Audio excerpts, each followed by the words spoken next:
Sensor school of life സയൻസിന്റെ മറ്റൊരു video ക്ലാസ്സിലേക്ക് സ്വാഗതം. ഇന്നത്തെ ക്ലാസ്സിൽ നമ്മൾ ഡിസ്കസ് ചെയ്യുന്നത് ഫിഷിംഗ് ക്രാഫ്റ്റ് ടെക്നോളജിയെ പറ്റിയാണ്. അപ്പോൾ ഫിഷിംഗ് എന്ന് പറയുന്ന ആക്ടിവിറ്റിയിൽ മേജറായിട്ട് ഉപയോഗിക്കുന്നത് ഫിഷിംഗ് ക്രാഫ്റ്റ്, ഫിഷിംഗ് ഗിയർ തുടങ്ങിയതാണ്. ഫിഷിംഗ് ഗിയർ എന്ന് പറയുമ്പോൾ എന്താണ്, നമ്മൾ മീൻ പിടിക്കാൻ ഉപയോഗിക്കുന്ന ഉപകരണങ്ങളായ ചൂണ്ട, നെറ്റ്, അതുപോലുള്ള ട്രോൾ നെറ്റ്, അതുപോലെ ലോങ് ലെയിൻസ് തുടങ്ങിയ കാര്യങ്ങളെല്ലാം വരും. ഫിഷിംഗ് ക്രാഫ്റ്റുകൾ എന്ന് പറയുന്നത് ക്രാഫ്റ്റ്, അതായത് വെസൽസ്, ഫിഷിംഗിന് ഉപയോഗിക്കുന്ന ഫ്ലോട്ടിംഗ് ഡിവൈസസ് അല്ലെങ്കിൽ ഫിഷിംഗ് ആക്ടിവിറ്റീസിന് വേണ്ടി ട്രാൻസ്പോർട്ടേഷന് വേണ്ടി ഉപയോഗിക്കുന്ന വെസൽസിനെയാണ് നമ്മൾ ഫിഷിംഗ് വെസൽ എന്ന് പറയുന്നത്, അല്ലെങ്കിൽ ക്രാഫ്റ്റ് എന്ന് പറയുന്നത്. അപ്പോൾ ഇത് മേജറായിട്ടും ഫിഷിംഗ് ആക്ടിവിറ്റീസ്, അതുപോലെ ഫിഷ് ട്രാൻസ്പോർട്ടേഷൻ, അതുപോലെ റിസർച്ച്, ട്രെയിനിങ് പർപ്പസ് തുടങ്ങിയ ആവശ്യങ്ങൾക്കെല്ലാം വേണ്ടിയിട്ടാണ് ഈ ഫിഷിംഗ് വെസൽസ് യൂസ് ചെയ്യുന്നത്.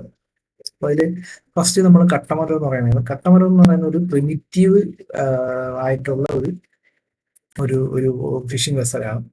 അതായത് ഒരു ഫ്ലോട്ടിംഗ് ആയിട്ടുള്ള ട്രീ ട്രങ്കിൽ കയറി നമ്മൾ കൈ ഉപയോഗിച്ചോ അല്ലെങ്കിൽ ട്രീ ബ്രാഞ്ചസ് പാഡിൽസ് ആയിട്ട് യൂസ് ചെയ്തുകൊണ്ട് ട്രാൻസ്പോർട്ടേഷൻ നടത്തി. അതിനുശേഷം അതിനെ കുറച്ചുകൂടി അവര് കുറച്ചും കൂടെ സ്റ്റേബിൾ ആക്കാൻ വേണ്ടിയിട്ട് ഒരു ഒന്നിലേറെ തടികൾ, ട്രീ ട്രങ്കുകളെല്ലാം കൊണ്ട് ടൈഡ് ചെയ്ത് അതിനെ കണ്ടിന്യൂസ് ഒരു ടൈപ്പ് ഓഫ് ബോട്ടായിട്ട് മാറ്റിയിട്ട് അതിനകത്ത് ഈ പറയുന്ന ട്രീ ബ്രാഞ്ചസോ അല്ലെങ്കിൽ ഹാൻഡ്സോ ഉപയോഗിച്ചു. മേജറായിട്ട് ട്രീ ബ്രാഞ്ചസ് ആണ് അവർ പാഡിൽസ് ആയിട്ട് യൂസ് ചെയ്യുന്നത്. ഉപയോഗിച്ചുകൊണ്ട് ഫിഷിംഗ് ആക്ടിവിറ്റീസ് നടത്തി. ഇതിനെയാണ് നമ്മൾ കട്ടമരം എന്ന് പറയുന്നത്. അതിനുശേഷം ഡഗ് ഔട്ട് കനോയി എന്ന് പറയുന്ന, അതായത് ഒരു തടി എടുത്തിട്ട് അതിനകത്തുള്ള ഭാഗങ്ങൾ ചെത്തി കളഞ്ഞിട്ട് റിഫൈൻമെന്റ് ചെയ്തിട്ട് ബൗ ഓൺ സ്റ്റേം, ഫ്രണ്ടിൽ കൂർത്തിരിക്കുന്ന, ബാക്കിൽ കൂർത്തിരിക്കുന്നതായിട്ടൊരു ഷേപ്പ് ഉണ്ടാക്കിയിട്ട് അതിനകത്ത് ഫിഷിംഗ് ആക്ടിവിറ്റീസ്, അതുപോലെ ട്രാൻസ്പോർട്ടേഷനും എല്ലാം നടക്കും. അപ്പോൾ ഈ തടിയെടുത്ത് അതിനെ ഹോളോ ആയിട്ട് മാറ്റാൻ വേണ്ടിയിട്ട് ഒന്നി ബെയിനിങ് ചെയ്യും അല്ലെങ്കിൽ ചിപ്പിങ് ചെയ്യും.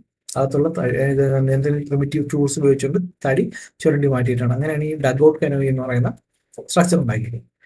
അപ്പോൾ ഇനി മേജറായിട്ട് നമ്മുടെ ഓരോ സ്റ്റേറ്റിലുള്ള ഇൻഡിജിനസ് ആയിട്ട് ഉപയോഗിക്കുന്ന കുറച്ച് ഫിഷിംഗ് ബോട്ട്സിന്റെ പേരുകളാണ്.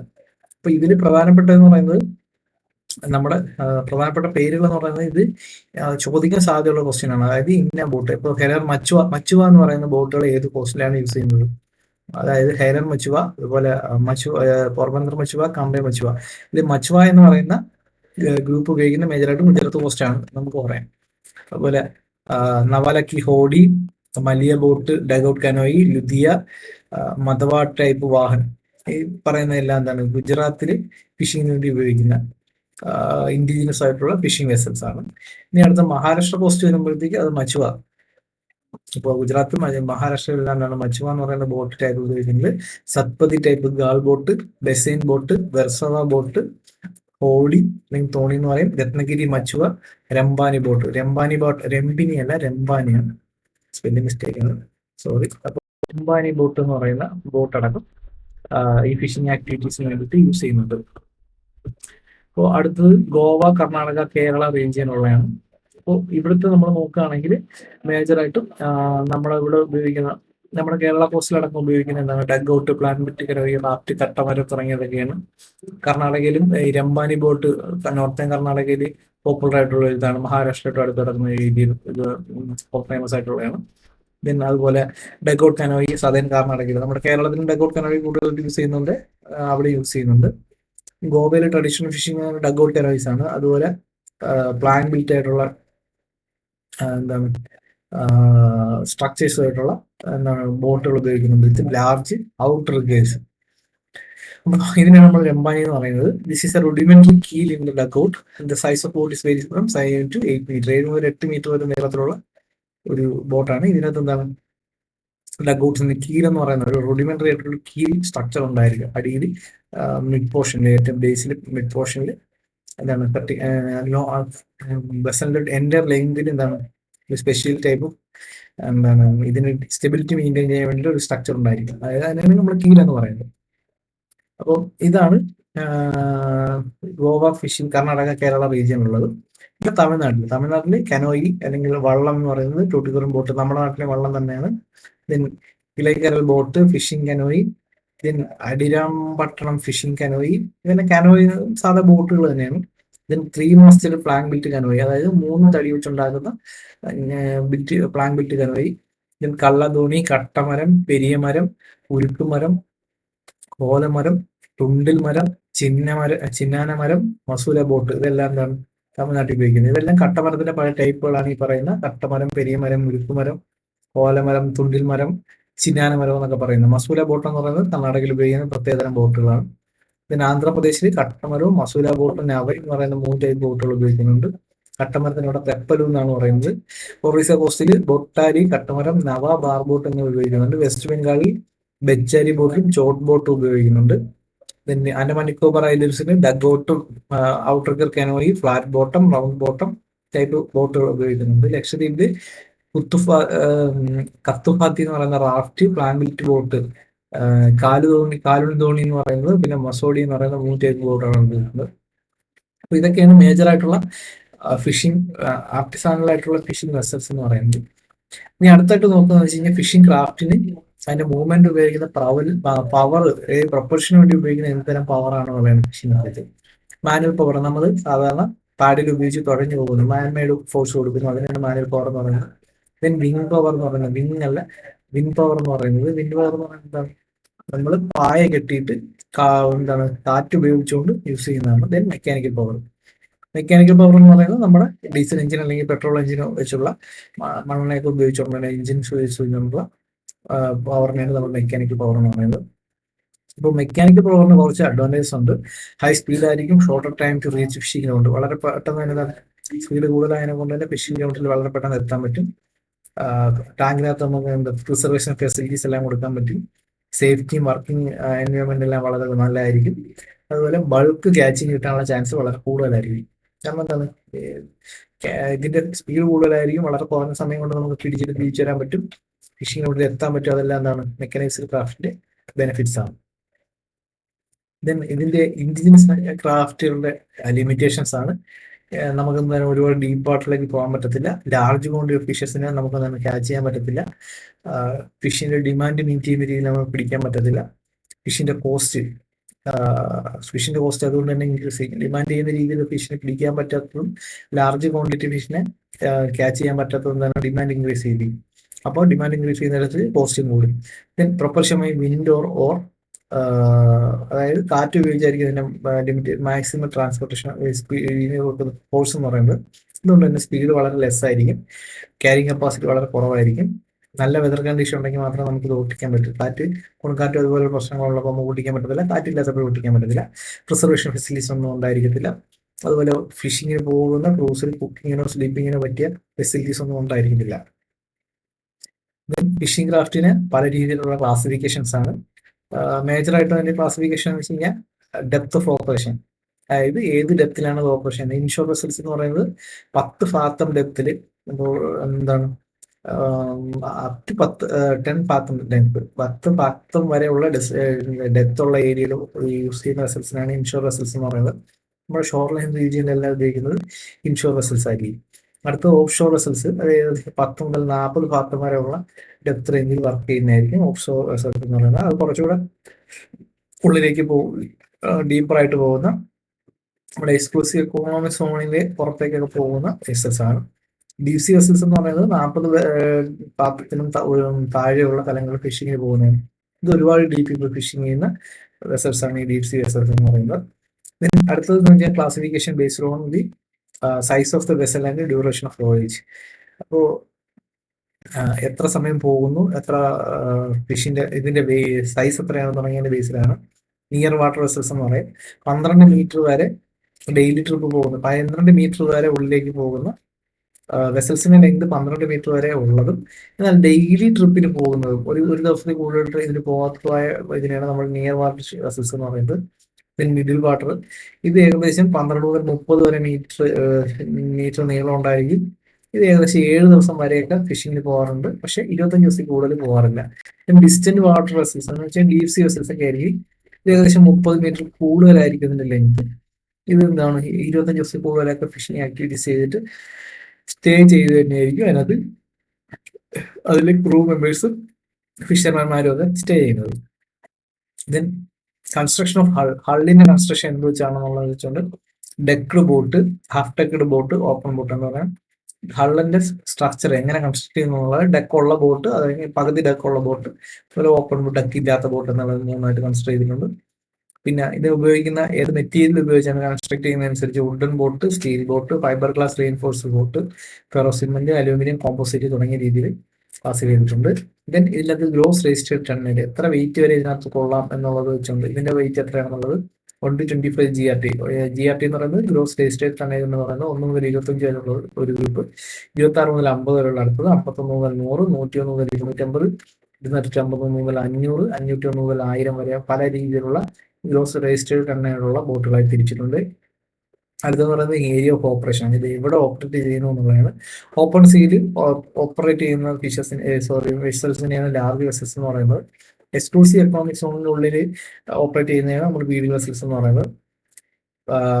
ഏറ്റവും അടുത്ത് കോസ്റ്റൽ ഏരിയയിലും ഷെറ്റായിട്ട് പറയുമ്പോൾ ബ്രാക്കിഷ് വാട്ടർ ഏരിയയിലും ഒക്കെ യൂസ് ചെയ്യുന്നതാണ് നമ്മൾ സ്മാൾ വെസൽസിന് പറയുന്നത്.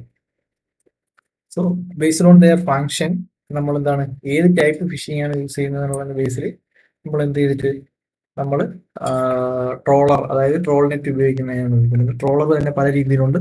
സൈഡ് ട്രോളർ ഉണ്ട്, അതായത് ട്രോൾ നെറ്റ് എന്താണ് അതിന്റെ സൈഡിൽ നിന്നായിരിക്കും മൂവ് ചെയ്യുന്നത്, ബാക്കിൽ നിന്നായിരിക്കത്തില്ല. ബ്ലോക്സും ഹാങ്ങിങ്ങും ഗാലോസും എല്ലാം യൂസ് ചെയ്തിട്ടുണ്ട്. ഫ്രണ്ട് അതിന്റെ ബോട്ടിന്റെ പാരലായിട്ട് വല പുറത്തേക്ക് വിട്ടുകൊണ്ടായിരിക്കും പോകുന്നത്. അതുപോലെ സ്റ്റേൺ ട്രോളർ എന്ന് പറയുന്നത് എന്താണ്, സ്റ്റേൺ റീജിയനിൽ നിന്നായിരിക്കും അതിന്റെ ബാക്ക് സൈഡിൽ നിന്നായിരിക്കും ഈ വല റിലീസ് ചെയ്യുന്നത്. അവിടെ ആയിരിക്കും ഇതിന്റെ വാർപ്പും അതുപോലെ ട്രോൾ മീൻജും എല്ലാം ഇത് ചെയ്തിരിക്കുന്നത്. ദെൻ വെറ്റ് ഫിഷ് ട്രോളർ, അതിനകത്തെന്ന് പറയുന്നത് ഫിഷിനെ എന്താണ് വെറ്റ് കണ്ടീഷനിൽ തന്നെ ട്രോൾ ചെയ്ത ഫിഷിനെ വെറ്റ് കണ്ടീഷനിൽ തന്നെ സ്റ്റോർ ചെയ്യാൻ പറ്റുകയാണെങ്കിൽ അതിനെ വെറ്റ് ഫിഷ് ട്രോളർ എന്ന് പറയും. ഫ്രീസർ ട്രോളർ എന്ന് പറയുമ്പോൾ ക്യാപ്ചർ ചെയ്ത ഫിഷിനെ റെഫ്രിജറേറ്റർ പ്ലാന്റിൽ ഫ്രീസിംഗ് പോയിന്റ് എക്യുപ്മെന്റ് ഉപയോഗിച്ചുകൊണ്ട് പ്രിസർവ്ഡ് കണ്ടീഷൻ ഫ്രീസിംഗിൽ സ്റ്റോർ ചെയ്യാൻ പറ്റുന്നതിന് ഫ്രീസർ ട്രോളർ എന്ന് പറയും. ഫാക്ടറി ട്രോളർ എന്ന് പറയും. പ്രോസസ്സിംഗ് പ്ലാന്റ് അടക്കം ഇൻക്ലൂഡ് ആയിട്ടുള്ള മെക്കാനിക്കൽ ഡീഗട്ടിങ്ങും അതുപോലെ ഫിൽട്രേഷൻ, കാനിങ്ങും ഇതെല്ലാം നടക്കുന്ന വലിയ ഒരുപാട് ആൾക്കാരുള്ള വലിയ വെസൽസിനെയാണ് നമ്മൾ ഫാക്ടറി ട്രോളർ എന്ന് പറയുന്നത്. പിന്നെ ഔട്ട്റിഗർ ട്രോളർ എന്ന് പറയും. This make use of outrigger booms to tow the gear. ഒന്നിലേറെ റിഗേഴ്സ് പുറത്തുനിന്ന് കണക്ട് ചെയ്ത്, അതായത് ഒന്നിലേറെ ട്രോൾ നെറ്റുകൾ നമുക്ക് ബോട്ടിന് പുറത്തേക്ക്, ഇപ്പം നമ്മൾ സൈഡ് ട്രോളർ എന്ന് പറഞ്ഞില്ലേ അതുപോലെ രണ്ട് സൈഡിലും കാണും, ചിലപ്പോൾ മിഡിലിൽ നിന്നും കാണും. അങ്ങനെയുള്ള ട്രോളറുകളെ നമ്മൾ ഔട്ട്റിഗർ ട്രോളേഴ്സ് എന്ന് പറയുന്നത്. ഇത് സീൻ എന്ന് പറയും. സീൻസ് എന്ന് പറയുന്നത് എന്താണ്, മീനെ വളഞ്ഞ് നമ്മൾ വല കൊണ്ട് വളഞ്ഞ് പിടിക്കുന്ന ടൈപ്പ് ഗിയേഴ്സിനാണ് നമ്മൾ സീൻസ് എന്ന് പറയുന്നത്. അത്തരം നെറ്റ് യൂസ് ചെയ്യുന്ന എന്താണ് വെസൽസിനാണ് നമ്മൾ സീൻ വെസൽസ് എന്ന് പറയുന്നത്. അപ്പൊ അതിൽ ആദ്യം വരുന്ന പർസീൻസ് എന്ന് പറയുന്നത്, പർസീനേഴ്സ് എന്ന് പറയുന്നത് എന്താണ്, പർസീൻ വിച്ചീസ് R equipped with Percy gallows and pursuing winches for hauling the Percy lines. Based on the deck arrangement, Perseus are different into North American type, bridge and accommodation located in the forward and European type. അപ്പോൾ നമ്മളിപ്പോൾ പർസീൻസ് release ചെയ്യുന്നതിന്റെ അതിന്റെ ഡെക്കിന്റെ അറേഞ്ച്മെന്റിന്റെ ബേസിൽ എന്താണ് ഇതിനെ രണ്ടുമൂന്നായിട്ട് തിരിച്ചിട്ടുണ്ട്. അല്ല, അത് ആദ്യം അമേരിക്കൻ ടൈപ്പ് എന്ന് വെച്ചാൽ bridge and accommodation located forward എന്ന് പറയും. അതായത് ഇത് റിമൂവ് ചെയ്യുന്ന സാധനങ്ങൾ എന്താണ്, നെറ്റ് റിലീസ് ചെയ്യുന്ന സാധനങ്ങളെല്ലാം ഫോർവേഡ് ഡയറക്ഷനിലായിരിക്കും പോകുന്നത്. യൂറോപ്യൻ സ്റ്റൈൽ എന്ന് പറയുന്നത് എന്താണ് ഈ bridge and accommodation is located after net is costly carried out in upper deck. അപ്പോൾ ഈ സെക്കൻഡ് ടൈപ്പിൽ എന്ന് പറഞ്ഞാൽ അപ്പർ ഡെക്കിലായിരിക്കും നെറ്റെല്ലാം ക്യാരി ചെയ്യുന്നത്, ഇത് ബാക്കിൽ നിന്നായിരിക്കും റിലീസ് ചെയ്യുന്നത്. So tuna purse seiners arrangement similar to North American type but normally equipped with a skiff. അപ്പോൾ ട്യൂണ പർസീനേഴ്സിന് എന്താണ്, സ്കിഫ് എന്ന് പറയുന്നത് ചെറിയ ബോട്ടുകളുണ്ടായിരിക്കും. അപ്പോൾ ഈ ബോട്ടായിരിക്കും സറൗണ്ട് ചെയ്ത് മീനെ പിടിക്കാൻ വേണ്ടിയിട്ട് വലയുമായിട്ട് മൂവ് ചെയ്യുന്നത്. അടുത്ത see നെറ്റേഴ്സ്. The vessels operate seniors which are surrounded nets attached to a long rope. Long rope വഴി നെറ്റ് കണക്ട് ചെയ്തിട്ട് എന്താണ് യൂസ് ചെയ്യുന്ന ഫിഷിംഗ് ഓപ്പറേഷൻ യൂസ് ചെയ്യുന്ന സീ നെറ്റേഴ്സിനെയാണ് നമ്മൾ സീ നെറ്റേഴ്സ് എന്ന് പറയുന്നത്. ദെൻ ഡ്രഡ്ജേഴ്സ് എന്ന് പറയും. ബോട്ടത്തിൽ നിന്ന് എന്താണ് മസൽസിനെ മൊളസ്കിനെയൊക്കെ കളക്ട് ചെയ്യാൻ വേണ്ടിയിട്ട് ഉപയോഗിക്കുന്നതാണ് ഡ്രഡ്ജസ് എന്ന് പറയുന്നത്. ഇതെന്താണ് നല്ല പവർ കാണും, ഡ്രാഗ് ചെയ്തെടുക്കാൻ നല്ല പവർ കാണും. ദെൻ ലിഫ്റ്റ് നെറ്റേഴ്സ് എന്ന് പറയും. ഇത് large lift net which are priced lowered by mean of outrigger ഉപയോഗിച്ചുകൊണ്ട് പല താഴ്ത്തിയിട്ട് അരിച്ചു പൊക്കിയെടുക്കുന്നതാണ് ലിഫ്റ്റ് നെറ്റേഴ്സ് എന്ന് പറയുന്നത്. ദെൻ ഗിൽ നെറ്റേഴ്സ് നമുക്കറിയാമല്ലോ, Gill net usually Gill net release ചെയ്യാൻ വേണ്ടി ഉപയോഗിക്കുന്ന ലാർജ് വെസൽസിനെയാണ് ഗിൽ നെറ്റേഴ്സ് എന്ന് പറയുന്നത്. അത് നെറ്റ് ഹോളേഴ്സും അതുപോലെ നെറ്റ് ട്രംബും ഒക്കെ കാണും, അതിനകത്ത് അരുവി ചൂണ്ട കളക്കിയിടുന്നത്. ദെൻ ട്രാപ്പ് സെറ്റേഴ്സ്, അതുപോലെ പോണ്ടിലും ഫ്ലൈക്കിലും സ്റ്റോൺ നെറ്റിലും എല്ലാം നമ്മൾ ചെറിയ രീതിയിൽ റിവർ സ്ട്രീംസിലേക്ക് നമ്മൾ എന്താണ് ട്രാപ്പുകൾ വെക്കാൻ പോകും, അതിന് ഉപയോഗിക്കുന്ന ബോട്ടുകളെയാണ് നമ്മൾ ട്രാപ്പ് സെറ്റേഴ്സ് എന്ന് പറയുന്നത്.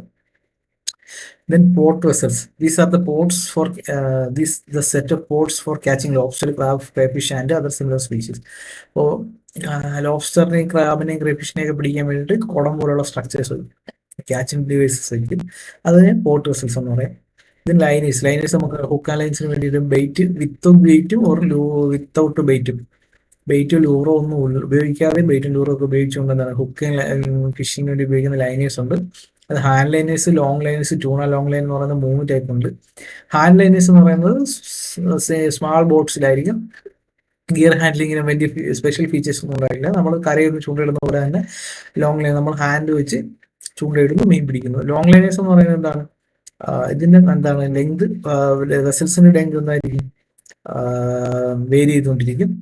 അതുപോലെ ഇതിനകത്ത് എന്താണ് ലോങ് ലൈൻസ് ഒന്നിലേറെ ഇത് കണക്ട് ചെയ്ത് ഒരുപാട് ചൂണ്ടകൾ കണക്ട് ചെയ്ത് ഇത് റിലീസ് ചെയ്തിട്ട് അതിലേക്ക് ഫിഷിങ്ങിന് പിടിക്കുന്ന ഒരു പ്രാക്ടീസാണ് നടക്കുന്നത്. ദെൻ ട്യൂണ ലോങ് ലൈൻ എന്ന് പറയുന്നത് എന്താണ്, മീഡിയം സൈസിൽ വെസൽസ് ആയിരിക്കും. ഇതിനകത്ത് ബ്രൈൻ ഫ്രീസിങ് ടാങ്ക് പ്രിസർവേഷൻ ഉണ്ടായിരിക്കും. അതുപോലെ നോർമൽ എന്താണ് ലോങ് ലൈനേഴ്സ് തന്നെ അതിനകത്ത് എന്താണ് ബ്രൈൻ ഫ്രീസിങ്ങിനുള്ള സെറ്റപ്പും കൂടെ അതിനകത്ത് ഉണ്ടായിരിക്കുന്നതാണ് ട്യൂണ ലോങ് ലൈൻ എന്ന് പറയുന്നത്. Then pole and line vessels എന്ന് പറയുന്നത് ഇത് എന്താണ് മേജറായിട്ടും ഫിഷർമാനും നിന്നുകൊണ്ട് ചൂണ്ട വിട്ട് പിടിക്കാൻ പറ്റുന്ന ഒരു സ്ട്രക്ചർ ആയിരിക്കും. ലൈവ് ബെറ്റ് അതിനകത്ത് ഉണ്ടായിരിക്കും. അതുപോലെ water spray system for fish attraction, typical features of the vessels. അപ്പോൾ ഇന്ന് വാട്ടർ സ്പ്രേ സിസ്റ്റം ഉണ്ടായിരിക്കും. അപ്പോൾ അത് ഫിഷേഴ്സിനെ കൂടുതൽ അതിനകത്തേക്ക് അറ്റാച്ച് ചെയ്യും. Japanese style pole and line vessels, American style pole and line vessels എന്നുള്ള 2 രീതികളുണ്ട്. ഇതിനകത്ത് ആദ്യത്തിൽ എന്താണ് ഫോർവേഡ് പാർട്ടിലായിരിക്കും വെസൽസിന്റെ എന്താണ് ഈ ബ്രിഡ്ജ് എന്ന് പറഞ്ഞ സ്ട്രക്ചർ ഉണ്ടായിരിക്കുക. ആൾക്കാർക്ക് നിന്നുകൊണ്ട് മീൻ പിടിക്കാൻ ഉണ്ടാകുന്നത് അമേരിക്കൻ സ്റ്റൈൽ പോളൻ ലൈൻ വെസൽസിൽ ബാക്ക് സൈഡിലായിരിക്കും, ആഫ്റ്റർ പൊസിഷൻ ബാക്കിലായിരിക്കും. ട്രോളേഴ്സ് എന്ന് പറയുന്നത് എന്താണ്, ട്രോൾ ലൈൻസ് ഫിറ്റ് വിത്ത് ലൂറുകൾ കണക്ട് ചെയ്ത ട്രോൾ ലൈൻസ് കാണും. ഇത് നമ്മൾ കടലിലേക്ക് റിലീസ് ചെയ്യുന്നു. അതിനുശേഷം വിഞ്ച് യൂസ് ചെയ്ത് എന്താണ് റിലീസ് ചെയ്യുക. അതിനുശേഷം എന്താണ് ഇതിന് ഫിഷിനെ പിടിച്ച സമയത്ത് മെക്കാനിക്കലി ഇത് റൊട്ടേറ്റ് ചെയ്ത് തന്നെ ഇതിനെ എന്താണ് മീനെല്ലാം ക്യാപ്ചർ ചെയ്യുകയും ചെയ്യും. അതുപോലെ vessels using pump for fishes, ഇത് മേജറായിട്ടും പഴ്സീൻസിനകത്തുള്ള പോലുള്ള വെസൽസിലാണ് ഉണ്ടാകുന്നത്. ഇതിന് വെള്ളത്തിനകത്തേക്ക് ഇറക്കാൻ പറ്റിയ അവിടെ കിടക്കുന്ന ഫിഷുകൾ എന്താണ് പമ്പ് ചെയ്ത് ബോട്ടിനകത്തേക്ക് കയറ്റാൻ പറ്റിയെങ്കിൽ. അടുത്ത മൾട്ടിപർപ്പസ് വെസൽസ്, ഇതെന്ന് പറയുന്നത് എന്താണ് ആൾട്ടർനേറ്റീവ് യൂസിന് വേണ്ടിയിട്ട് യൂസ് ചെയ്യുന്നത്. ഒന്നിലേറെ ആവശ്യങ്ങൾക്ക് വേണ്ടി ഫിഷറി ഗിവേഴ്സ് യൂസ് ചെയ്യുകയാണെങ്കിൽ അതിനാണ് നമ്മൾ മൾട്ടിപർപ്പസ് എക്യുപ്മെന്റ്സ് എന്ന് പറയുന്നത്. മേജർ മോഡിഫിക്കേഷൻ എന്ന് പറയുന്നത് എന്താണ് റിസർച്ച് പർപ്പസിനൊക്കെ വേണ്ടിയിട്ടൊക്കെ ഉപയോഗിക്കുന്ന മൾട്ടിപർപ്പസ് വെസൽസ് ആണ്. പിന്നെ നോൺ ഫിഷിംഗ് വെസൽസ്, അപ്പോൾ എന്താണ് ഇത് മദർഷിപ്പുകൾ എന്ന് പറയും. അതായത് ബോട്ടുകൾ പിടിക്കുന്ന മീനുകളെല്ലാം ഈ പറയുന്ന മദർഷിപ്പിലേക്ക് കൊണ്ടുപോയി അവിടെ ഇതിന്റെ എന്താണ് മെക്കാനിക്കൽ ആയിട്ടുള്ള സംഭവങ്ങളെല്ലാം ചെയ്യുകയും ചെയ്യും. അതായത് പ്രിസർവേഷൻ, അതുപോലെ പോസ്റ്റ് ഹാർവെസ്റ്റിംഗ് യൂസസ്, ക്യാനിങ് പോലുള്ള പ്രോസസ്സ്, പ്രിസർവേഷൻ, ഇതെല്ലാം ചെയ്തിട്ട് എന്താണ് അതിലെ തന്നെ പ്രോസസ്സ് ചെയ്ത് പ്രിസർവ് ചെയ്യുക അല്ലെങ്കിൽ ട്രാൻസ്പോർട്ട് ചെയ്യുക തുടങ്ങിയ കാര്യങ്ങളെല്ലാം ചെയ്യുന്നതിന് മദർഷിപ്പ് എന്ന് പറയുന്നത്. ദെൻ സാൾട്ടഡ് ഫിഷ് മദർഷിപ്പ്, അപ്പം വെറ്റ് ഫിഷിനെ സാൾട്ട് ചെയ്യുകയും ക്യൂവേഡ് ചെയ്യുകയൊക്കെ ചെയ്യുന്നതാണെങ്കിൽ അതിനുള്ള ബാരൽസ് ഒക്കെ ഉണ്ടെങ്കിൽ അതിന് സാൾട്ടഡ് ഫിഷ് മദർഷിപ്പ് എന്ന് പറയും. ദെൻ ഫാക്ടറി മദർഷിപ്പ് എന്ന് പറയും. അവിടെ വെച്ച് എല്ലാ പ്രോസസ്സുകളും പ്രിസർവേഷൻ അടക്കമുള്ള എല്ലാ പ്രോസസ്സുകളും അവിടെ തന്നെ നടക്കുന്നതിനെ ഫാക്ടറി റോളേഴ്സ് എന്ന് പറയും. മദർഷിപ്പ് വിത്ത് ക്യാച്ചിങ് വെസൽ അബ്രോഡ്, അത് ലോങ് ലൈനേഴ്സ് പോലുള്ള എന്താണ് ട്യൂണ ലോങ് ലൈനേഴ്സ് പോലുള്ള ബോട്ടുകളായിരിക്കും. ഇതിനകത്ത് വെസൽസിന് ഫിഷിനെ പിടിക്കാനും അതിന്റെ അപ്പർ ഡെക്കിൽ പിടിക്കാനും അതുപോലെ തന്നെ എന്താണ് അവിടെ തന്നെ പ്രോസസ് ചെയ്യാനുണ്ടായിരിക്കും. Then mothership for 2 boat purse seines, അപ്പോൾ അതുപോലെ എന്താണ് 2 പർസ്യൂസൈൻസ് ഉള്ള ബോട്ടുകൾക്ക് വേണ്ടിയിട്ടുള്ള അതർ ബോട്ട്സും ഉണ്ട്. സോ അതുപോലെ 2 ബോട്ട് പർസ്യൂസൈൻസ്, ഫിഷ് ക്യാരിയേഴ്സ്, ഫിഷിനെ പിടിക്കുന്ന ട്രാൻസ്പോർട്ട് ചെയ്യുന്നതിന് വേണ്ടിയിട്ടുള്ളത്, ഹോസ്പിറ്റൽ ഷിപ്പ്, ഇപ്പോൾ പോയ ഏതെങ്കിലും ഫിഷിംഗ് ആക്ടിവിറ്റീസ് പോയ ഏതെങ്കിലും വെസൽസിലുള്ളവർക്ക് എന്തെങ്കിലും പ്രശ്നങ്ങൾ അവർക്ക് മെഡിക്കൽ സർവീസ് കൊടുക്കാൻ വേണ്ടിയുള്ള boat. Then fishery protection vessels, ഈ സൈഡിനകത്ത് നമ്മളിപ്പോൾ ടെറിട്ടോറിയൽ വാട്ടേഴ്സിന് മറ്റു കൺട്രിയുടെ ഇവർ വന്ന് കയറുന്നു തുടങ്ങിയ കാര്യങ്ങളൊക്കെ സർവൈവ് ചെയ്യാൻ വേണ്ടിയിട്ടുള്ള വെസൽസിനെയാണ് ഫിഷറി പ്രൊട്ടക്ഷൻ എന്ന് പറയുന്നത്. നമ്മുടെ കോസ്റ്റ് ഗാർഡിന്റെ കയ്യിലൊക്കെ ഇരിക്കുന്ന ഫിഷറി പ്രൊട്ടക്ഷൻ വെസൽസ് ആണ്. ദെൻ റിസർച്ച് വെസൽസ് ഉണ്ട്. ദെൻ ഫിഷറി ട്രെയിനിങ് വെസൽസ്, ഇപ്പോൾ fisherman, navigation, seamanship, fishing corporation, fish handling തുടങ്ങിയ കാര്യങ്ങൾ ട്രെയിനിങ് കൊടുക്കുന്നെങ്കിൽ ഉപയോഗിക്കുന്നതാണ് ഫിഷറി ട്രെയിനിങ് വെസൽസ് ആണ്. Then mechanisation of fishing craft, അപ്പോൾ ഫിഷിംഗ് ക്രാഫ്റ്റിന് നമ്മളെന്താണ് മുമ്പ് ഉപയോഗിച്ചിരിക്കുന്നത് ഒന്നിൽ നമ്മൾ പവർ ഓഫ് വിൻഡോ അല്ലെങ്കിൽ നമ്മളെന്താണ് നമ്മുടെ സ്വന്തം മാൻമെയ്ഡ് പവറാണ് ഉപയോഗിച്ചിരിക്കുന്നത്. അതിനുശേഷമാണ് നമ്മളെന്താണ് ഇൻഡിജിനസ് ബോട്ടിൽ പ്രൊപ്പൽഷൻ പവർ കൊടുക്കാൻ തുടങ്ങി. ഇതിനാണ് നമ്മൾ ഇൻബോർഡ് അല്ലെങ്കിൽ ഔട്ട്ബോർഡ് മറൈൻ എഞ്ചിൻ എന്ന് പറയുന്നത്. അപ്പോൾ ഇത് 1945 ഇവിടെ ട്രഡീഷണൽ ഫിഷിംഗ് ക്രാഫ്റ്റുകൾ മാത്രമേ ഉണ്ടായിരുന്നുള്ളൂ. അതിനുശേഷം മദ്രാസ് പ്രസിഡൻസിയിലാണ് 1945 ഈ പറയുന്ന മെക്കാനൈസേഷൻ പ്രോസസ് തുടങ്ങുന്നത്. സിംഗിൾ സിലിണ്ടർ 5 HP ഡീസൽ എഞ്ചിനാണ് ആദ്യമായിട്ട് യൂസ് ചെയ്ത് തുടങ്ങിയത്. ഗവൺമെന്റ് ഓഫ് ഇന്ത്യ എന്ത് പറ്റി മോഡേൺ ലൈൻസ് നാഷണൽ ലെവലിൽ ഇത് എന്താണ് കൊണ്ടുവരുന്നതിന് വേണ്ടി ഡിസിഷൻ എടുത്തു. അതോടൊപ്പം തന്നെ നാഷണൽ ആൻഡ് ഇന്റർനാഷണൽ ഏജൻസീസ് എന്താണ് ഇതിനു വേണ്ടിയിട്ട് എന്താണ് സപ്പോർട്ട് കൊടുത്തു. സ്വിഫ്റ്റിന്റെ ടെക്നോളജി യൂസ് ചെയ്തു. FAOയുടെ ഇൻഡോ നോർവീജിയൻ പ്രോജക്റ്റിനെയൊക്കെ ഭാഗമായിട്ടാണ് നമ്മൾ ഇൻഡോ നോർവീജിയൻ പ്രോജക്റ്റിന്റെ ഭാഗമാണ് നമ്മുടെ ട്രോൾ ബോട്ടുകൾ ഇൻട്രൊഡ്യൂസ് ചെയ്യുന്നത്. അത് ആദ്യമായിട്ട് ഇൻട്രൊഡ്യൂസ് ചെയ്തത് നമ്മുടെ കൊല്ലത്തെ നീണ്ടര ഹാർബർ ബേസ് ചെയ്താണ്. അതിനുശേഷം പല രീതിയിലുള്ള mechanisation, large boat, powerful Stern trollers തുടങ്ങിയ കാര്യങ്ങളൊക്കെ എന്താണ് ഡെവലപ്പായി വരികയും ചെയ്യും. അതിനുശേഷം നമ്മുടെ ഇവിടെയുള്ള എല്ലാ കൺട്രി ക്രാഫ്റ്റുകളും എന്താണ് മെക്കനൈസേഷൻ ചെയ്യുന്ന ഒരു പ്രോജക്റ്റ് ഉണ്ടായി. FAOയുടെ ഹെൽപ്പോടുകൂടി എന്താണ് പോൾ ബി സീനർ എന്ന് പറയുന്നതും റസുംസോൺ എന്ന് പറയുന്ന രണ്ടുപേര് FAOയുടെ എക്സ്പെർട്ടുകളാണ് ഇതിന്റെ നേതൃത്വം കൊടുത്തത്. ഗുജറാത്തിലെ മഹാരാഷ്ട്രയിലുള്ള ബോട്ടുകളാണ് ഇവരെന്താണ് ആദ്യമായിട്ട് മെക്കനൈസേഷന് വേണ്ടിയിട്ട് ഉപയോഗിച്ചത്.